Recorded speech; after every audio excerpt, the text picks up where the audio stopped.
And James Madison once warned that armies and debts and taxes are the known instruments for putting the many under the domination of the few. We've got a trifecta of that today.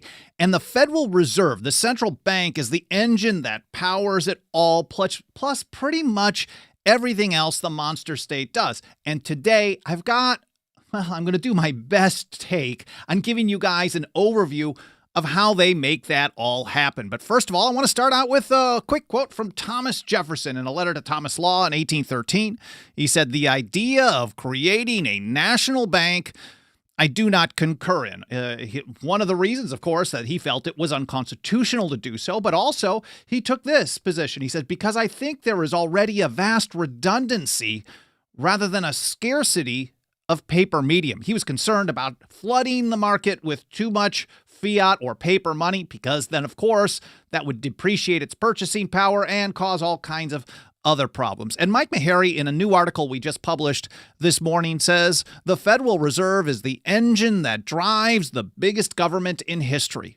Without the central bank's machinations, I'm always stumbling over that word, the U.S. government wouldn't be able to borrow and spend to the extent that it does.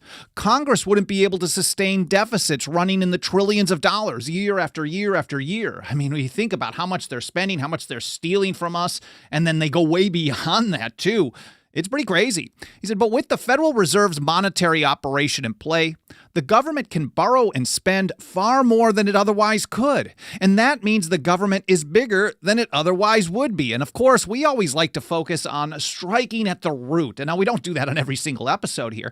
But certainly if you don't understand the root cause and consequences of the problems you face, then you can't actually fix the problem. People are always hacking at branches rather than striking at the root. Again, to Mike Meharry, let's see if I can pull this up here. He said, to understand the role of the Federal Reserve, you first have to understand how well we pay for government. Now, those of us that don't want to, it's still happening because we're all paying for it, sometimes with our lives and our liberty as well.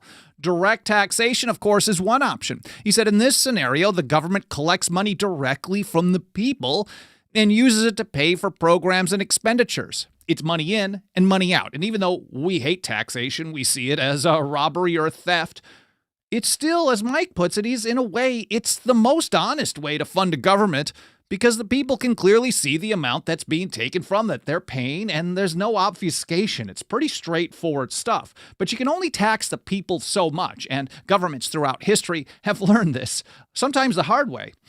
So either government hits a limit and they have to stop their growth, they have to stop their spending, they have to stop expanding their power, and sometimes they have to stop doing what they're doing because tax revenues go up and down, and if they don't have enough money, so then they got to find another way. And one of the other ways, of course, that they do that is through borrowing, through debt.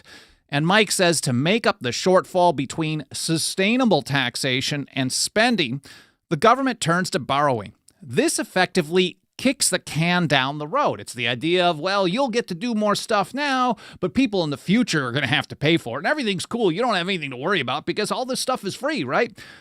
He said nobody has to pay today, at least not directly. But eventually, the people who buy the bonds, the lenders, well, they have to be paid back. Things that can't go on forever don't. Sooner or later, they come tumbling down.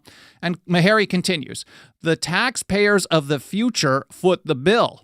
Meanwhile, the taxpayer of today still has to pay the interest on the borrowed money, and then there's other taxation they have to pay as well through inflation. We'll get to that a little bit later on the show. But borrowing, Mike points out, is much more popular with politicians because, they get away with it. They're just kicking the can down the road. They're assuming all kinds of debt. A lot of people take the position that you have to have tons of debt or that it's never going to affect them. It's going to affect some future generation. And for those people who take that position, that might be one of the worst ones. It'd be better to be ignorant and stupid about these things rather than to be evil and cruel to people who aren't even born. That might be the worst take. These people are just born into a system where they're trapped from those people's approval of this type of thing.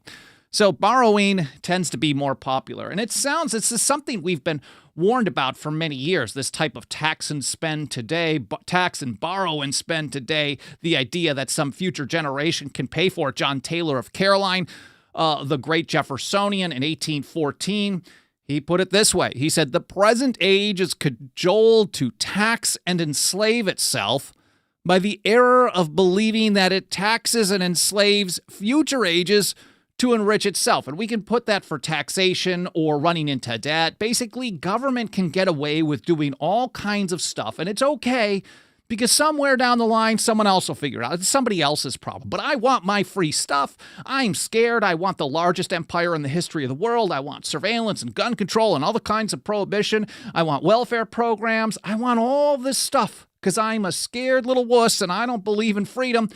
And someone else will pay for it. And that mentality is, well, it's either just dumb or it's absolutely cruel. But borrowing also has a limit. And the federal government has certainly pushed way beyond it. We don't know what that absolute limit may be, but sooner or later, again, things that can't go on forever don't. So enter the Federal Reserve, and they use tools like the things that we've heard of, like QE, quantitative easing, money printing, debt monetization. And let's talk a little bit more about this. And in a section that Mike, in his article, How the Fed Backstops Borrowing, he says the government borrows money by issuing treasury notes and bonds. Banks and financial institutions around the world, they buy treasuries at auctions. Have you ever had a treasury? When I was a kid, this was a big thing. You'd get this thing and they'd put it in an envelope. It'd be like a birthday present. And you know that 10 years down the line, you might get an extra $20 or it'll be worth the face value. And it was so cheap today. And you're so excited about that because you're making money. Well, this is pre-internet, I guess. Or maybe I was just tricked into thinking I got something awesome. But after an allotted amount of time, 2, 10, or 30 years are very common ones, they get their money back plus interest. But because bonds are a popular investment vehicle, much of the establishment financial world, they love this stuff, maybe because they're so close as partners with the empire, with the central government. And so then they do this as a way to prop them up. Maybe that's part of it. But they also consider it a very safe investment because they assume, well, government will never, ever default. It can't ever happen here. And they are a popular investment vehicle, so the government can issue a ton of them because the establishment people, the establishment financial institutions are all about it. They think it's the most amazing thing, maybe, and they'll always throw money at it. Well, the government just issues a ton of it. But as with anything, there's also a limit on that. And bonds, Mike writes, are subject to the law of supply and demand. If the government issues too many, the price falls. And the yield, the interest rate that the government has to pay, increases. Higher interest rates mean bigger profits for investors. As rates rise, it entices more people to buy bonds. But those rising interest rates that they have to pay out for this debt, that also causes a problem for the government. They push up interest expenses means it costs Uncle Sam more and more to borrow. This theoretically puts a cap on borrowing because interest expense can rise only so high and remain sustainable. And that is really where the Federal Reserve comes in. Because when the government floods the market with bonds, and I'm sorry if this is boring, but I think it's really important stuff. I know some people tell me, dude, why do you guys cover this stuff? Well, Jefferson, Adams, Madison, and so many others, Benjamin Franklin, talked about monetary policy and banking and things like this quite a bit because they understood how it impacted government power. So let's get a little further into this. As the government floods the market with bonds, there simply isn't enough investor demand to sustain the borrowing. So the Fed eases the supply pressure. And with an operation called quantitative easing, you may have heard it called QE. I know we've all heard this term sometime over the last decade at least once. They're doing QE1, QE2. Are they doing QE? No, this doesn't count. These are the types of things that we hear conversations about in mainstream media. So with this operation called QE, the Federal Reserve creates artificial demand. So this is government manipulating the markets. They drive up prices, they drive down prices, they drive up and down interest rate, but they also create demand for government bonds. So they create artificial demand for bonds in the marketplace and hold interest rates artificially low. This allows the U.S. Treasury to issue more bonds than it otherwise could at a lower interest cost. And so how do they pay for that? Where do they get the money for that? They're just manipulating everything. And of course, that's where the money printer comes in. And of course, we all have heard people talk about how they flood the market with dollars.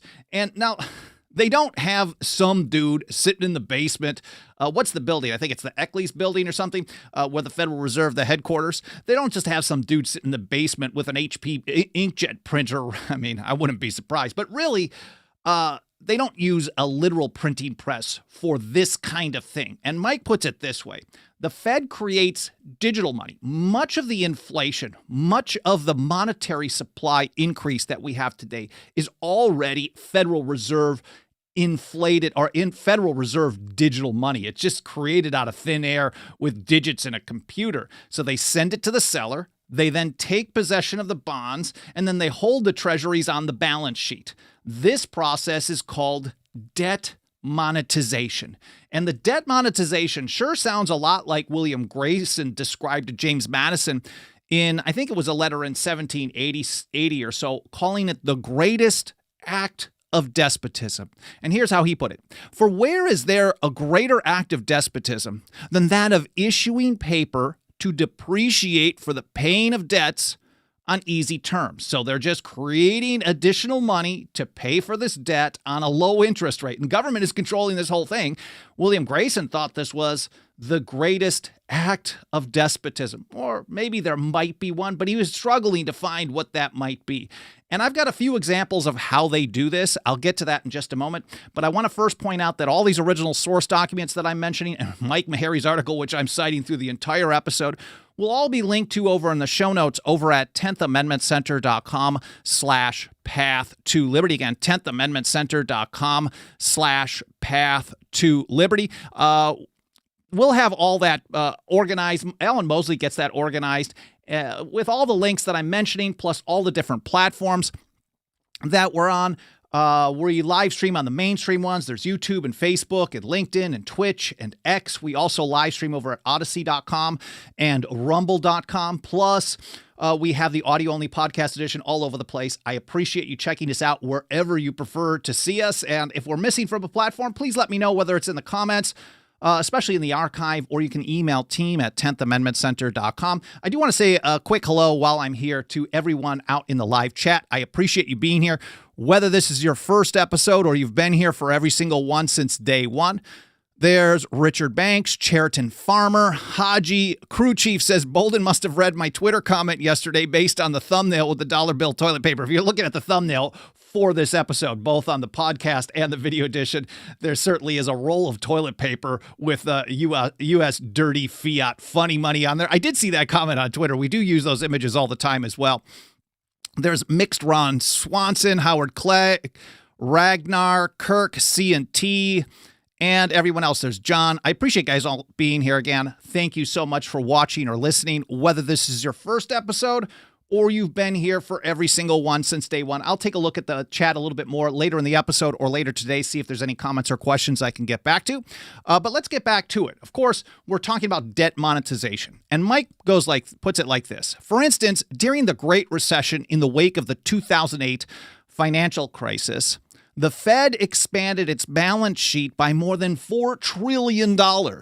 It ran a similar operation during the pandemic. In effect, the Fed monetized every dollar borrowed in 2020. Remember all those stimmy checks they threw out? Well, they got it from somewhere. They didn't take it. Well, they're stealing your purchasing power, which I'll get to you in just a moment as well. When Ben Bernanke launched the first round of QE quantitative easing in 2008, he said, this isn't debt monetization. This doesn't count. It's only an emergency measure. We're temporarily doing this. We're going to unwind it. That's what Mike says. Bernanke said it was an emergency measure that would be unwound. It doesn't count as debt monetization. You'll be shocked to learn, though, that it was never unwound. They tell you it's an emergency program. What's that line? There's never anything more permanent than a temporary government program. We think about how the income tax was going to be a temporary small amount of wartime measure. The Patriot Act was just going to be used for the terrorists. All these things always end up are temporary. We see them once they establish, as John Dickinson called it, the penman of the American Revolution. He called it the detestable precedent when he was telling people you got to refuse to comply with the Stamp Act, because if you do follow their law, when they're not even supposed to be able to make this law, if you follow this, this will establish the precedent for them to do more and more and more. And we see the same thing in this way. Bernanke says, oh, we'll just unwind this. It'll be fine in just a little bit. But of course, it was never unwound. And Mike points out that between 2008 and 2020-21, so 13 years, the Fed added $8 trillion to its balance sheet. These numbers are so high that we're like, oh, okay, I can't even comprehend that. But the numbers are massive, and it makes it unpayable, which we'll get to here in a moment, too. They injected an equivalent amount of new money into the U.S. economy. So they're always doing this type of thing. Well, not constantly, but they frequently intervene this way, Mike puts it, like this, or the bond market will totally collapse because they've created this artificial demand. They've manipulated the interest rates, and then people have expectations, and if they don't keep propping it up, people start dumping it, and then the whole thing comes to pieces. The government can't continue. It would just be a mess. But without the central bank's big, fat thumb on the market, bond prices would tank, because when people flood the market with sales, that drives the price down because they can't meet the demand that was artificially created by the Federal Reserve. This is a simple function of supply and demand. That's how Mike puts it. He said, with the U.S. government on a massive spending spree and borrowing billions of dollars every month, there are simply too many treasuries being issued for the market to absorb. And that's how they keep funding so many of these programs. They get money on loan, they prop up the price, they keep them in circulation, and then they have to print money to keep doing this same process, and it keeps making things worse and worse and worse. And then, of course, that trickle-down effect impacts our ability to be able to pay for stuff as well. The Federal Reserve has to always be at the ready, Mike says, to backstop U.S. government borrowing. And that means funding all the stuff that they do, both foreign and domestic. A vast majority of it, whether you said it was just 50% shouldn't exist, I would push it 90 plus easily. A vast majority of what they're doing, they shouldn't be doing, and they have to pay for it somehow. So if they weren't able to pay for it, might make it a little bit more difficult for them to pull off. And Mike says, when you step back and look at the numbers, these trillions and trillions of dollars, it becomes clear that repaying the national debt is impossible. There is zero chance of pulling that off with money that has any real purchasing power. Because if they keep printing more to pay for it, what that does is it depreciates the purchasing power of that dirty government fiat. That's why we use the image of a toilet paper, because that's about the value that it has. It only has more value when people believe it does. In fact, Mike writes, the debt has grown so large that if we had a market-based rate of interest, the government would struggle just to make the interest payments. It would never, ever pay things down. And that means the debt is totally unpayable. It is totally unsustainable. And we're not even counting it in totality. Brutus, the great anti-federalist writer, put it like this in his 8th paper. He said, I can scarcely contemplate a greater calamity that could befall this country than to be loaded with a debt exceeding their ability ever to discharge. So Brutus warned that the greatest calamity that could come would be an unpayable debt. We are certainly there, and we're well beyond that. We've broken through that. And the result is not going to be very pretty at all. So how do they deal with this? So if they can't tax you to death, they already do. They can only go to some kind of a natural limit. They can only borrow so much. And then they do the debt monetization to actually push that even further. And then they have to print money to pay for all that. Well, that leaves the last resort, that printing. And Mike says the only way left for government to fund its expenditures is through an inflation tax, and that is the money printer. We call it the inflation tax because it's one of the most, they are taxing money. And I'll get to that in a little more in just a moment here with a great piece from Benjamin Franklin talking about it as well. But as they print the money, when they flood the market, it lowers the purchasing power. And that effect, because it allows them to do more government programs, it allows them to pay for all this stuff, it really acts as a tax in practice and effect. Mike says all of this money creation is inflation by definition. When politicians talk about how their ice cream cone is smaller in size or costs more for the same size, when these idiots say these types of things, they're just hoping that they might be stupid. And I know a lot of people like to think that the people in power are just morons. They're helpless clowns. But no. These people are incredibly dangerous. They wield tons of power. They hate your freedom, and they're willing to do whatever they can get away with to control and destroy your freedom so they have more money and more power. So when they're complaining about ice cream cones or whatever it may be costing more, and they blame businesses for jacking up the price and ripping off the little guy, what they're doing is they're deflecting from the fact that inflation isn't a rise in the price of goods. It is an inflation. It is an increase in the supply of money. And there are various ways that happens. That is not the subject of this episode, but it's part of it. So when they increase the supply of money, stuff costs more. It's more dollars chasing the same amount of goods. And Mike says, as the Fed injects more and more new money into the economy, prices go up as the purchasing power of the money falls. The Fed is literally stealing your wealth to prop up Uncle Sam's spending spree. So it's two thefts. If you're thinking about government doing stuff that they're not supposed to do, I would say, first of all, the Federal Reserve existing is a theft because it's a usurpation of power. And usurpation is an exercise of power that's not delegated. St. George Tucker called it treason against the sovereignty of the people.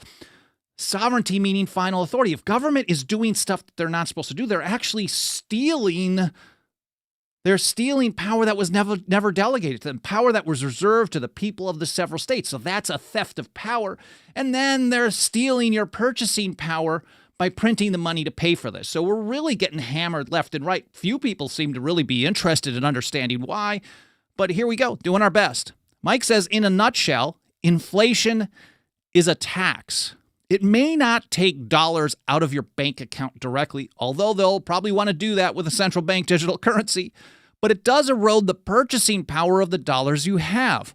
The net effect is the same. You can buy less. So if they take your $100 and they print so much money that what $100 buys today only buys $50 worth of stuff sometime in the future, there's no difference between that and them at that same time in the future taking that $50 from you, and you end up with $50 of purchasing power. There is no difference. And that's why we refer to this as an inflation tax. I, for many years, heard people from the Austrian School of Economics discuss it this way: Ron Paul, Peter Schiff, people at the Mises Institute, fee.org, etc. But then over the last few years, I started learning that the founders looked at it this way as well. Here's Benjamin Franklin of the Paper Money of America in 1780. He seemed to be kind of a fan for a while, but he's got some pretty stark comments here. He said the general effect of the depreciation. Now, he's talking about it flooding the markets, flooding the economy with paper dollars. So the more you have there, the less purchasing power it has. We like calling what they call inflation today, we like calling it depreciation because that's what the founders called it. They were looking at the purchasing power of money rather than the price of stuff. And then you understand the root cause of the problem when you use the right term. So this is we're trying to actually push back on a lot of deflection going on here, but here we go. Benjamin Franklin, the general effect of the depreciation among the inhabitants of the states has been this: that it has operated as a gradual tax upon them. Their business has been done and paid for by the paper money, and every man has paid his share of this tax according to the time he retained any of the money in his hands, and to the depreciation within that time. Thus, it has proved a tax on money. So if government, to fund the stuff that it does, to fund its borrowing, to fund its spending, has to print more money, and whether it's printing it digitally or physically, or in many situations, some of both, then that reduces the purchasing power, and the net result is that over time, you have paid a tax on that. So it disincentivizes savings. What we need for a strong economy is the ability of people to save and earn interest on their savings, not just blast out a bunch of loot and just spend, spend, spend. That does not build and strengthen a foundation and build a strong economy. It does the opposite. And so government is making things worse all around. And the longer you try to keep your money, the less it's worth. I don't know if you guys have done this, but a number of times in the last decade or so, when I've had the option to do so, I've bought a ton of a various food product or things that I need around the house because I'm like, man, this thing's going to cost way more in another year. I might as well save this amount now. I'm kind of a penny pincher, so both in business and in personal life, which is kind of, I guess, important when you do this kind of work because you don't get a lot of money coming in. So, but I've done this many times, and the reason is because, well, I'm understanding, I think many other people are understanding, that's why they buy in bulk so often, that if it's going to cost $4 today, but $6 in the future, if you could pull off paying for it now, it's a better move. So Benjamin Franklin recognized that the longer you hold depreciated currency, the more it depreciates, the more it acts as a gradual tax. Here he is a year earlier in a letter to Dumas, 1779. The depreciation of American paper is solely owing to the excessive quantities. And Meharry sums it up like this. A lot of people labor in the dangerous misconception that all of these government handouts are free. And that's back to John Taylor of Caroline's quote that was back in 1814, pointing out that, oh, you can just get away with these handouts today. Someone in the future is going to pay for it, whether it's through inflation tax, but we're paying for it now. We pay for it if they inject trillions of dollars into the economy, and we see the price of stuff goes up, and if they tell us it's 3% or 50% or whatever percent they want us to think it is, the practical result is we all have to work harder to do less or to do the same. We have to do more, and we have to penny pinch more just to get by, unless, of course, you're very lucky and you're in a situation where you don't even have to think about that, but that's not the vast majority of people. Most of us actually have to think about how we spend. Government doesn't do that. They just keep stealing and stealing and stealing from people. These things are not free. You will pay, Mike writes, either with higher taxes or higher inflation, but most likely both. And nothing is going to change about the size and scope of the government, about the amount of power they wield, about how much they attack our liberty, about the size and scope of the empire, both foreign and domestic, until people are, well, as Thomas Jefferson put it, radically instructed as to the cause and consequence. And that's how he put it in a letter to John Adams in 1819. He said, the evils of evils. This is not just a bad choice, but it creates evil. And that's what Thomas Paine said as well. I have it on a t-shirt here, but I didn't have it prepped for the show. I can't think of what the quote was from, but he said, the evils of paper money have no end because it empowers all of this stuff. And if armies and debts and taxes are the known instruments for putting the many under the domination of the few, creating a tyranny, creating a despotism, then the Federal Reserve is the central bank, the engine that powers it all. And as Thomas Jefferson put it, he was absolutely right. The evils of this deluge of paper money are not to be removed until our citizens are generally and radically instructed in their cause and consequences. This is not my This is not like a softball for me. This is a hard topic for me to grasp and understand sometimes, but I'm lucky to have great people like Mike Meharry and many others that surround me that provide good overviews of how this works. And I learn as I go on this as well. So I hope I did a decent job explaining this process with you. I hope you enjoyed this. I hope it was educational. More important than anything, I hope you learned something. And as we're talking about this dirty government fiat, we still use it to push back against the largest government in history, whether they like it or not. They certainly don't. And nothing helps us do this work more than the financial faith and support of our members. You can join us for as little as $2 a month over at 10thamendmentcenter.com/members. We also have lifetime, annual, and 5-year options. Whatever fits best for you, no pressure, but I'd be very grateful for any consideration you can give to joining us today, 10thamendmentcenter.com/members. And I do want to take a quick moment to say a huge thank you to just a handful of people who have joined up as members of the 10th Amendment Center recently. There's Kevin in Arizona, Doug in Alaska, Angela in Oklahoma, Steve in Florida, and Elizabeth in New York. Thank you so much for supporting the TAC. There's no one that punches above their weight class better than us. That's what Edward Snowden's attorney told us a few years ago back in New York at a meeting about pushing back against the surveillance state on a state level. But we hope that we're continuing to do that today. I'm going to take a look over in the chat here and see if there's any comments or questions I can get back to.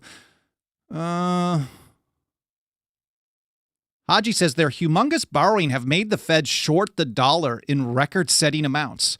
That's pretty interesting as well. $1 from the year I was born, according to non-government sites, is a bit less than 1 cent. Yeah, I don't actually understand how they do those calculations, but I've seen a number of people that I respect and I think are reputable that have said the dollar has dropped in purchasing power somewhere between 95 and 98 or 99 cents in comparison to what it was before. And I've seen people do some comparisons on social posts saying, oh, see this silver dollar, this purchased this in 1915.